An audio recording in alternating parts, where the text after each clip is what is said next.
3 ans en Équateur aussi, à travailler aux côtés des peuples vénézuéliens et équatoriens au sein de la révolution donc, bolivarienne au Venezuela et de la révolution citoyenne en Équateur. On a voulu commencer un peu en accord avec Libre Info et les AMD, que je remercie évidemment de l'invitation. Évidemment, je vous remercie vous aussi d'être venus nombreux, parce qu'en plus, il y a un petit festival qui nous fait concurrence, visiblement. Donc, je sais qu'aujourd'hui, il n'y aura personne dans leur salle, puisque vous êtes là. Mais on a voulu commencer par ce documentaire, un peu, ou plutôt ces histoires de vie que vous venez de voir, donc fait par l'équipe de Terra TV, pour répondre en fait à une préoccupation. C'est-à-dire, depuis l'Europe, ou la France en particulier, à chaque fois qu'on entend parler du Venezuela, ce sont des images négatives, ce sont des problèmes, ce sont des événements hors du commun, extraordinaires, tentatives de coup d'État, des morts, etc., etc. Donc un peu le rouleau compresseur médiatique du système médiatique dominant.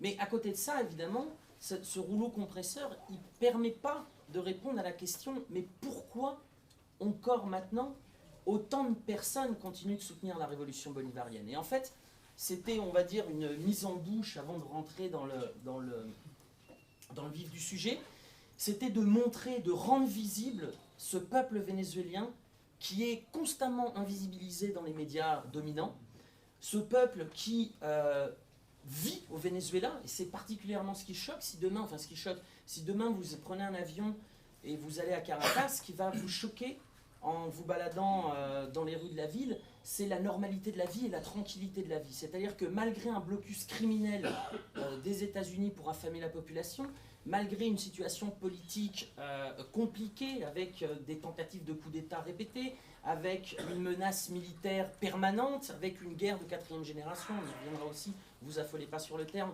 qui a lieu en ce moment même au Venezuela, il y a encore une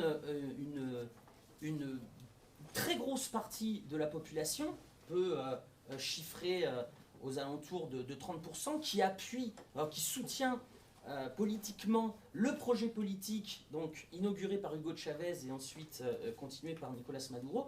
Et c'est ce peuple-là, c'est-à-dire le peuple des quartiers populaires que vous avez vu dans les portraits de femmes, lorsque on parle de la ville, et le peuple rural qui s'organise au sein des communes, au sein des conseils communaux, qui donne sens à la démocratie participative au Venezuela.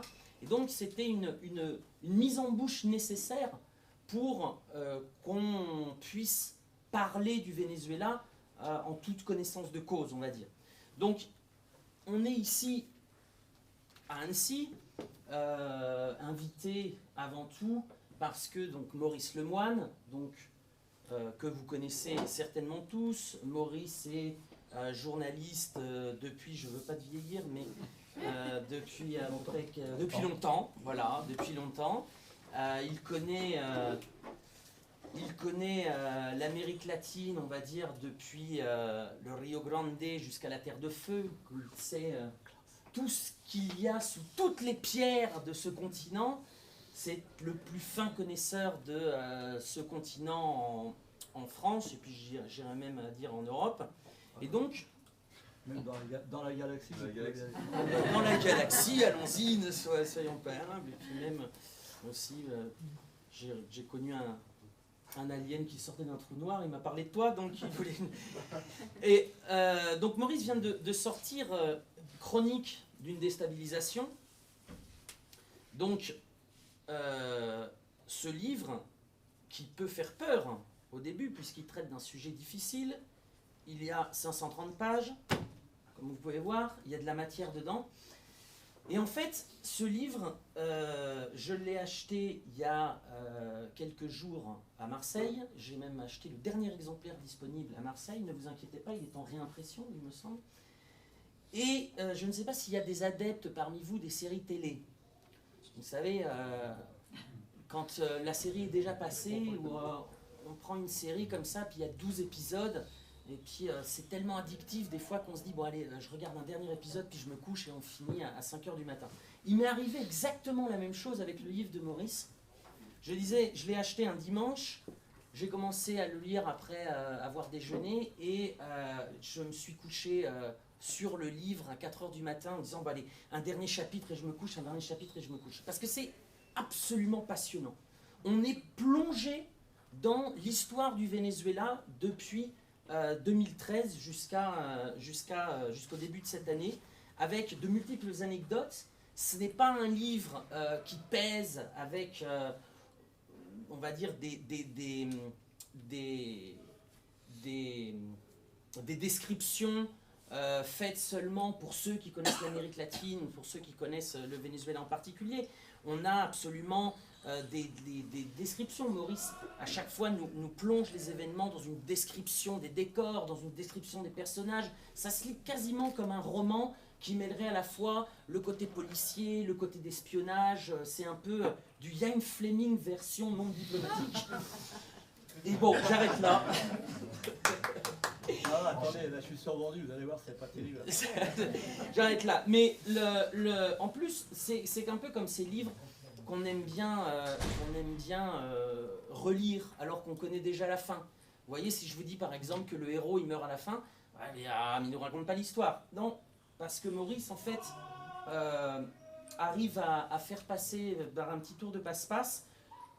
Ça c'est le premier chapitre qui s'appelle Disparition d'un géant. Donc du coup le héros il meurt au premier chapitre. Donc après on peut lire l'histoire tranquillement. Donc quand je dis le héros, on va dire du livre et de la trame vénézuélienne, vous avez bien compris, il s'agit donc d'Hugo Chavez.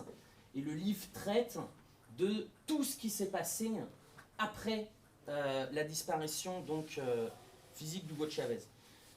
Donc quand les AMD, les Amis du Monde Diplomatique et Libre Info nous ont invités, il y a évidemment des thèmes où on n'est pas forcément d'accord. Il y en a peu. Ouais, la bière, le vin. La bière, le vin. Il y en a peu. Le thé. La camomille, le thé. On s'est dit, mais il faudrait que ça soit quand même un peu vivant, puisque les gens vont se déplacer en foule.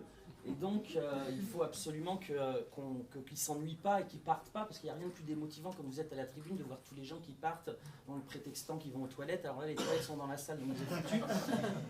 Et donc, on va un peu instaurer un dialogue et même un multilogue, parce que quand j'ai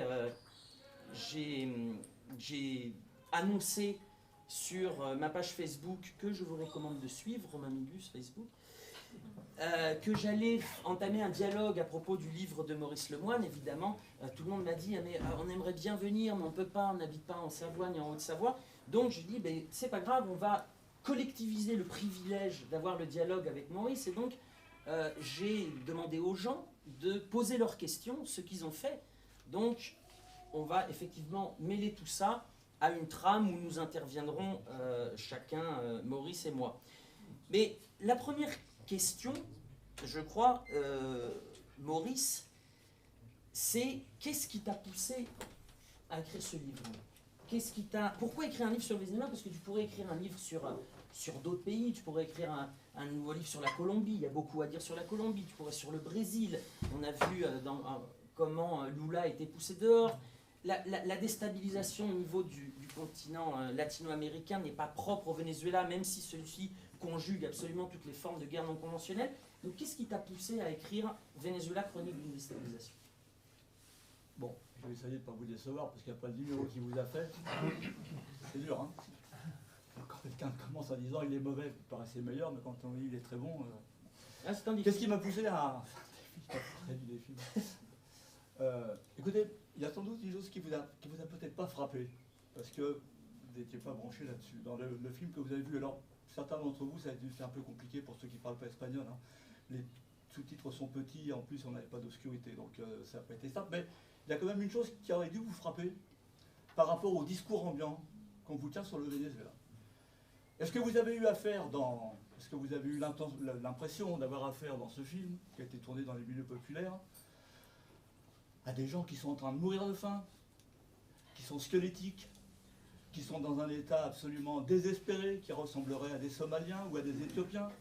Puisque je vous le rappelle, en permanence, les médias nous répètent Maduro est en train de pousser les Vénézuéliens à la faim, au désespoir. Les Vénézuéliens ont perdu 10 kilos. Alors là, pour le coup, si j'avais apporté mes archives, je peux dates, les notes. On vous dit, en 2018, les Vénézuéliens ont perdu en moyenne 10 kilos. Et puis moi, en 2018, j'ai dans mes archives des papiers qui disent en 2017, les Vénézuéliens ont perdu 10 kilos. Et puis en 2017, j'ai aussi des articles qui disent en 2016, les Vénézuéliens ont perdu 10 kilos, de sorte que normalement, ils devraient tous avoir perdu 30 kilos.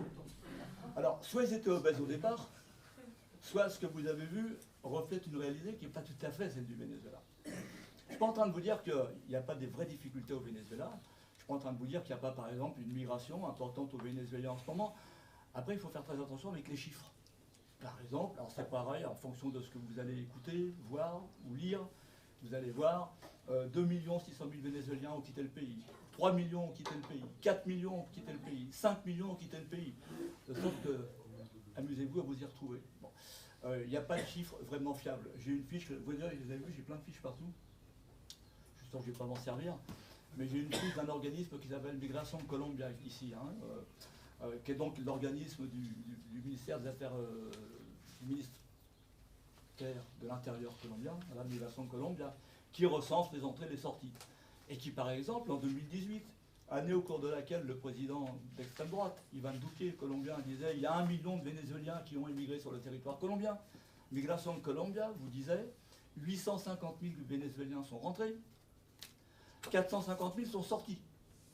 De sorte que c'est un peu difficile d'imaginer qu'il y a 1 million de Vénézuéliens en Colombie, alors même que si on fait le calcul, 800 000 qui rentrent et 400 000 qui ressortent, ça fait jamais que 400 000.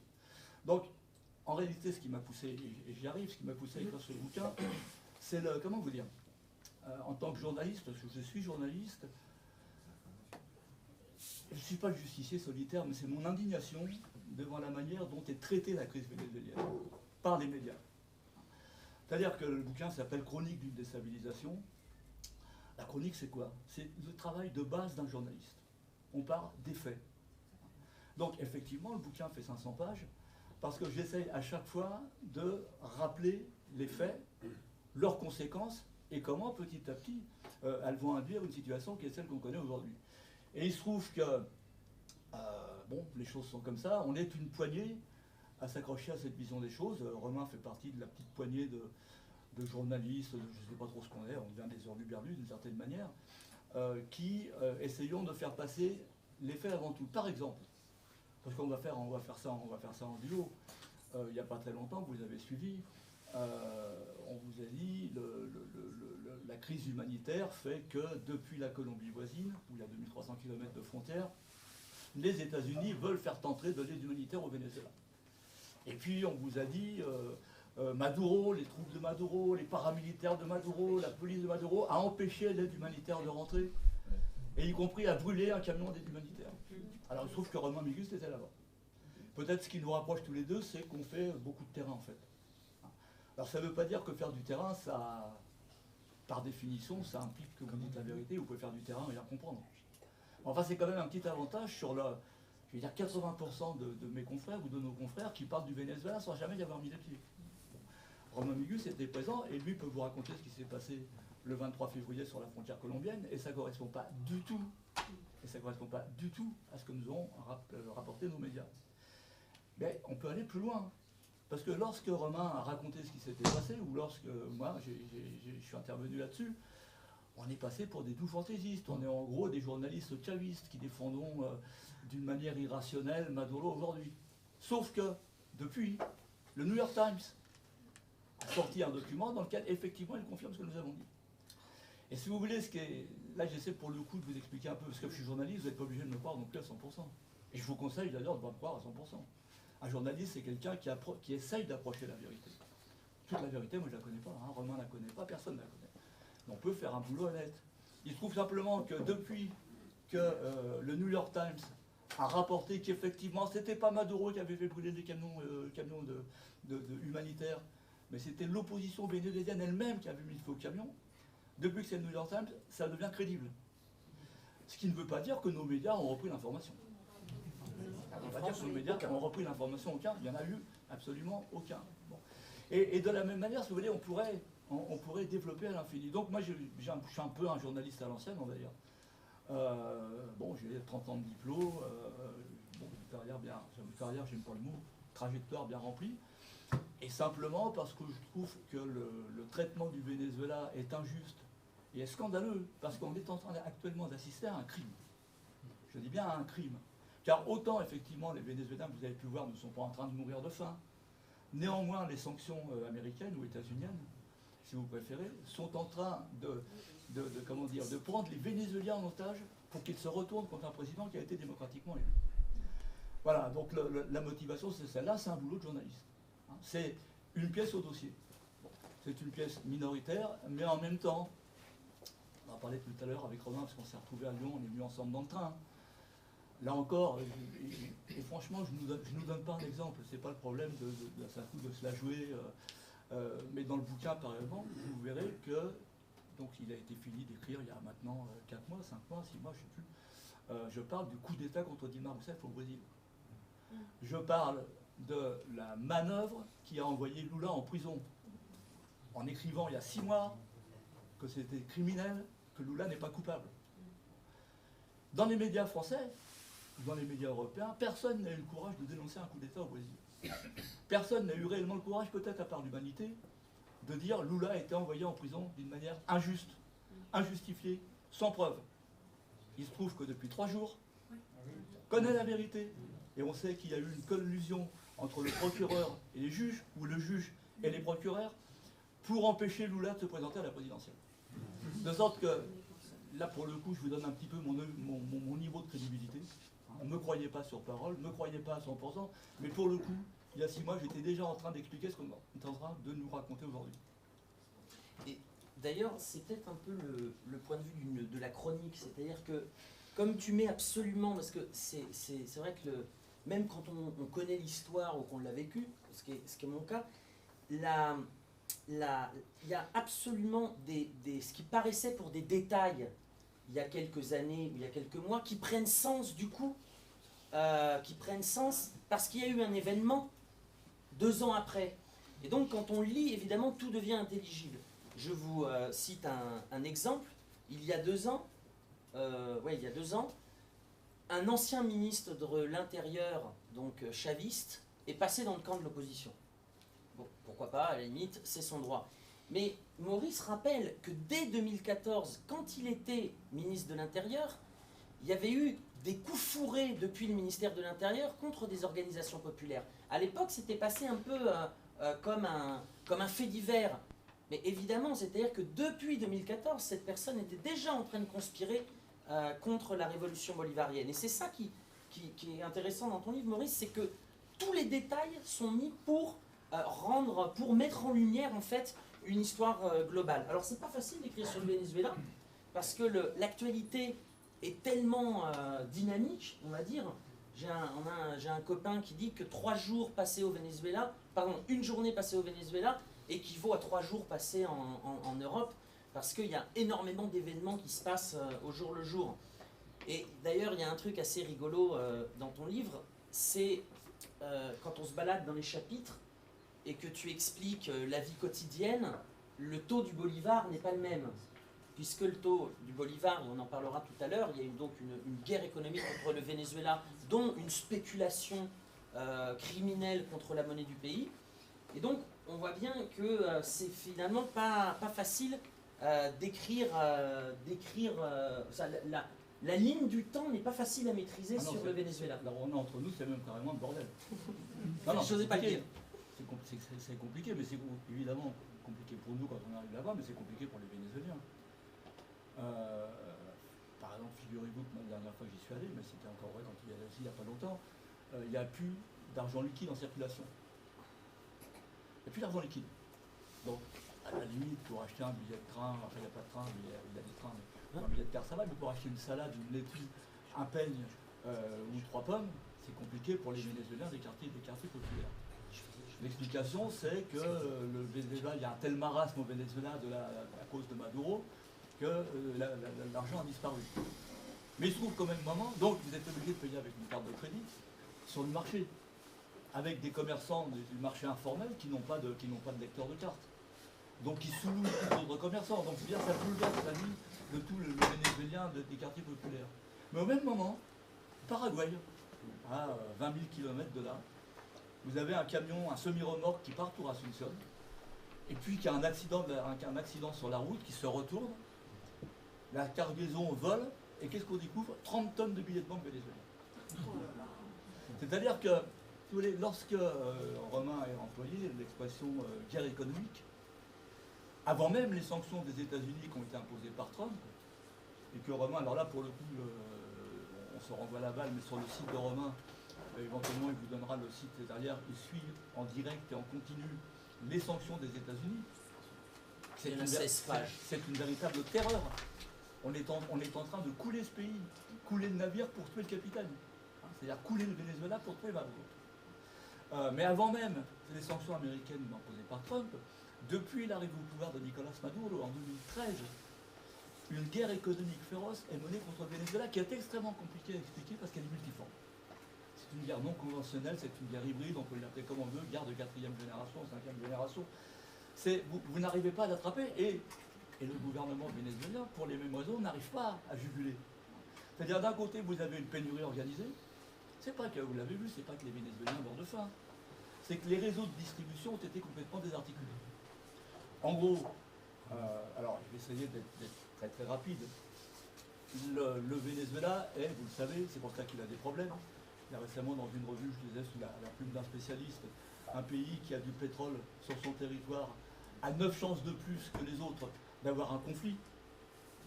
Et le pétrole vénézuélien, c'est le cœur du conflit. Mais vous avez donc l'argent au Venezuela, le dollar rentre par le pétrole, c'est-à-dire rentre dans les mains de l'État puisque le pétrole est nationalisé. Et ensuite, le secteur privé, pour importer de l'alimentation, pour importer des médicaments, demande des dollars au gouvernement. Sauf que, avec les dollars qui lui sont attribués à un taux préférentiel, il n'utilise pas l'ensemble de ces sommes pour importer des médicaments et des aliments. Il en utilise une partie pour spéculer sur le marché noir, puisqu'il y a un marché noir qui s'est constitué. Il importe une partie des produits, mais vous ne les trouvez pas là où vous devriez les trouver. C'est-à-dire que si vous êtes vénézuélien, vous allez dans votre supérette, dans votre supermarché, dans le magasin, n'importe où, il n'y a rien. Et effectivement, vous avez vu, vous avez vu forcément des photos, des étals vénézuéliens où il n'y a strictement rien, avec les dizaines d'articles que j'ai vus sur il n'y a plus de papier hygiénique au Venezuela, etc., etc., etc. Mais ils sont là, les prix des produits. Vous allez les trouver au marché noir, sur le trottoir, vendus dans des entrepôts. Ce qui signifie que vous allez vous pourrir la vie. Et quand je dis pourrir la vie, c'est vraiment vous pourrir la vie. Pour trouver un jour des pâtes, un jour du riz, un jour de la farine de maïs, un jour du dentifrice, un jour du parfum. Et que vous allez les payer 2 fois, 5 fois, 8 fois, 10 fois plus cher. Et l'objectif de cette guerre économique, je ne l'ai pas apporté parce qu'on est deux, je sais qu'on n'aura pas beaucoup de temps. Le mécanisme, il est décrit, pour ceux d'entre vous qui connaissent bien l'Amérique latine, dans le livre d'Isabel Allende, La maison aux esprits. Elle décrit le phénomène dans la déstabilisation de Salvador Allende qui a eu lieu dans les années 70 au Chili. On retrouve exactement les mêmes. Et l'objectif de cette affaire, c'est que la population se retourne contre Maduro, qu'elle en ait marre. Ce qui explique, entre parenthèses, la victoire de l'opposition aux législatives de 2015. C'est qu'effectivement, les gens étaient fatigués, les chavistes étaient fatigués. C'est pas que la droite, d'un seul coup, est devenue hyper majoritaire au Venezuela. C'est que vous avez 2 millions de personnes qui votaient jusque-là pour le chavisme, qui n'ont pas été votées. Il y en a marre, Maduro n'est pas capable de résoudre la crise, on ne vote plus. Donc il y a ça, vous avez ça. Vous avez un marché noir sur la monnaie, c'est des mécanismes un peu compliqués pour le coup. Quand vous avez à l'écrit, c'est beaucoup plus facile. Moi, je ne suis pas économiste.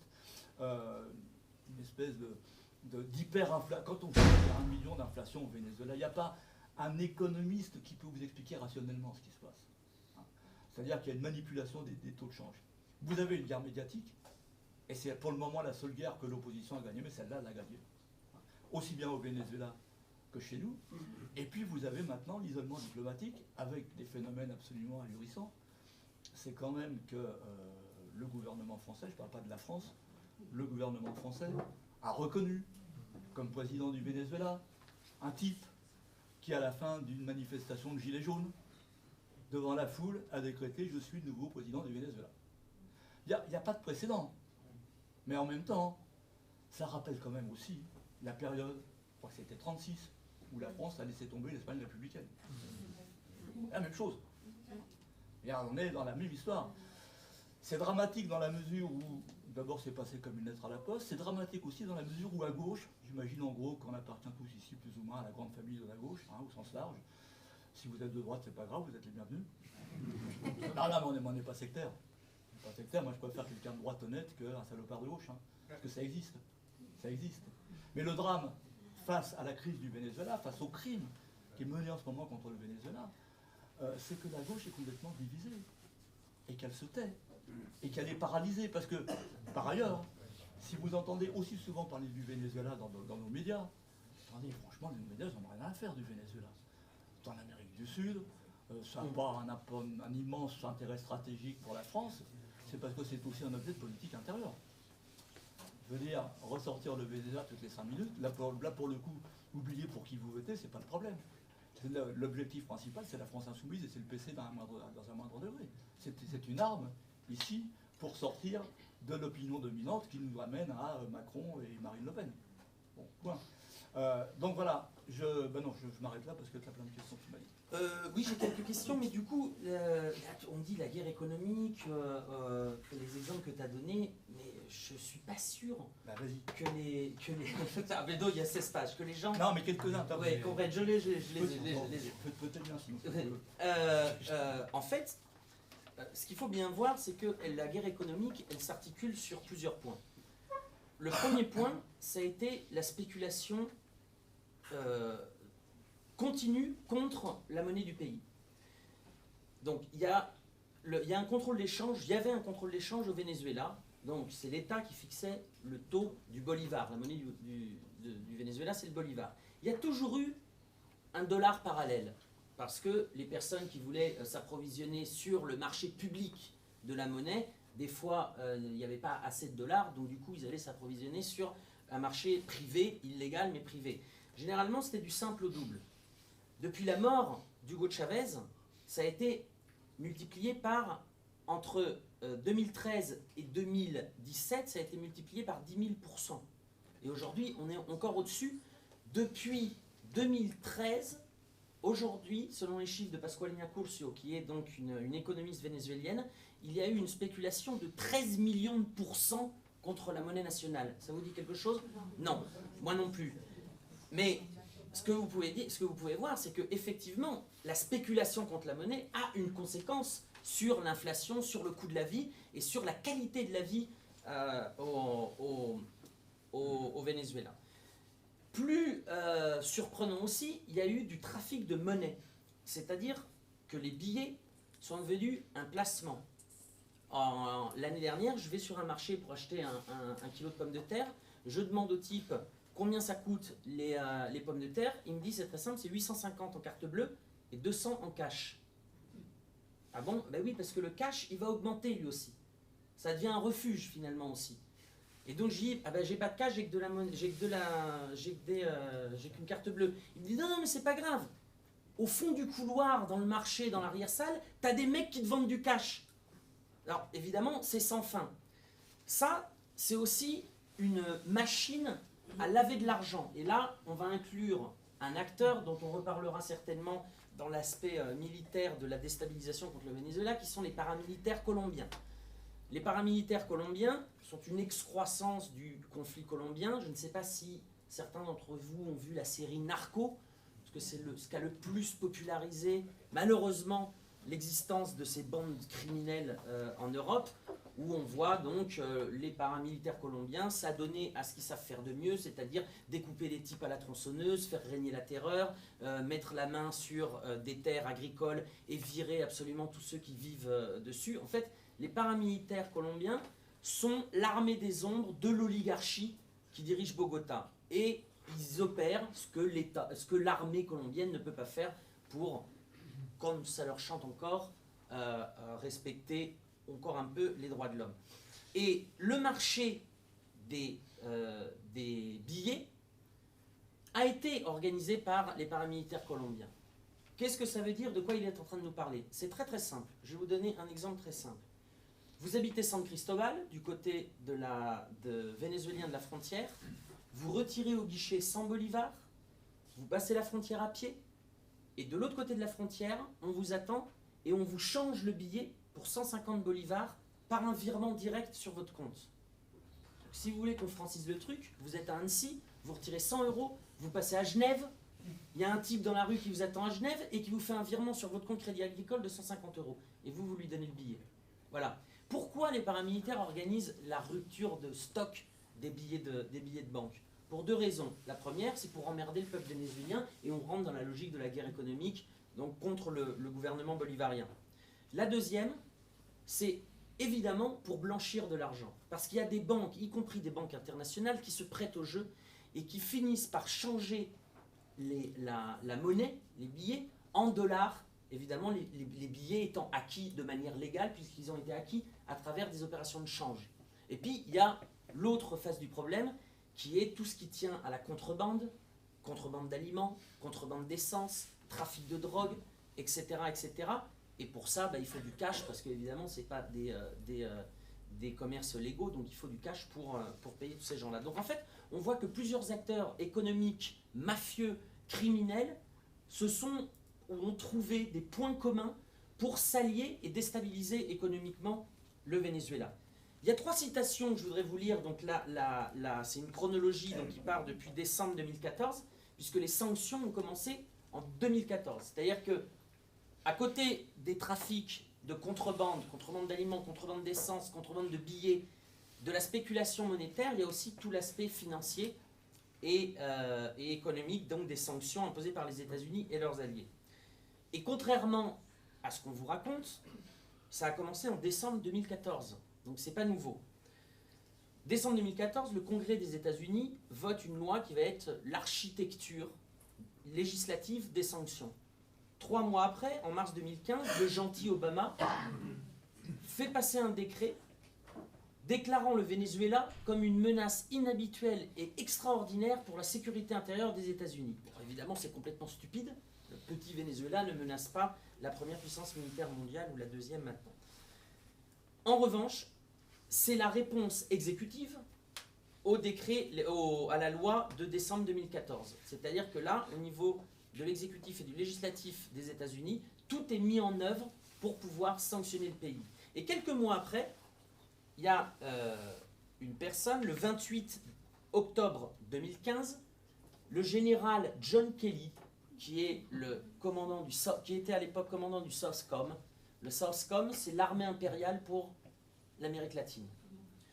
Déclare dans une interview, vous la trouvez sur YouTube, il n'y a absolument rien de conspirationniste, il déclare que les États-Unis se réservent le droit d'intervenir au Venezuela s'il y a une crise humanitaire dans ce pays. En 2015, il n'y a pas de crise humanitaire et personne n'en parle. Donc les États-Unis vont la fabriquer. Ou en tout cas, vont fabriquer une situation économique intenable pour pouvoir, et là on en reparlera, c'est aussi une question que j'ai eue sur la migration, etc., pour pouvoir avoir un prétexte pour déstabiliser le Venezuela. Deuxième citation, bon, je la connais par cœur, c'est pas la peine que je fasse semblant de chercher. Deuxième citation, c'est en août 2017, les États-Unis décident de sanctionner PDVSA, donc l'entreprise pétrolière du Venezuela qui apporte 95% des devises. Un diplomate états-unien, William Brownfield, qui a été ambassadeur au Venezuela et en Colombie, déclare, donc ouvrez les guillemets, c'est Brownfield qui parle, il dit « Nous avons sanctionné PDVSA car le but recherché est de renverser le gouvernement vénézuélien, même si pour cela, on doit passer par des mois et des années de souffrance pour le peuple vénézuélien. » Voilà. Et puis on va finir, donc toujours vu que j'ai parlé de films, etc., on va finir par une déclaration encore plus ahurissante qui date d'avril 2019, donc il y a quelques mois. Ce coup-ci, c'est John Bolton, qui est le conseiller à la sécurité des États-Unis, qui est un néoconservateur, qui est tout ce que l'Empire fait de pire. Excusez-moi, la rime. Oui, il y a quelqu'un qui veut rentrer, je pense. Poussez la porte. Ah oui, c'est bloqué, pardon. C'est complet. Ah, j'ai jamais dit ça. Bonjour. Donc John Bolton déclare donc, sur une chaîne qui s'appelle Univision, encore une fois, c'est disponible sur YouTube. Il déclare, donc ouvrez les guillemets, ce que les États-Unis sont en train de faire au Venezuela, c'est exactement comme lorsque Dark Vador, dans la guerre des étoiles, étrangle lentement quelqu'un. Bon, là, si quelqu'un peut encore nier le blocus, vous allez me dire, ce type est fou, il lit pas les journaux et la presse nord-américaine. Eh bien, c'est pas de peau, mais absolument, la grande majorité des médias en France et en Europe continuent de nier la réalité du blocus et rejettent la faute de la crise économique sur le gouvernement bolivarien. Donc, après ceci, donc ce document actualisé tous les jours, vous pouvez le trouver sur le site www.romainmigus.info, fin de la page de publicité.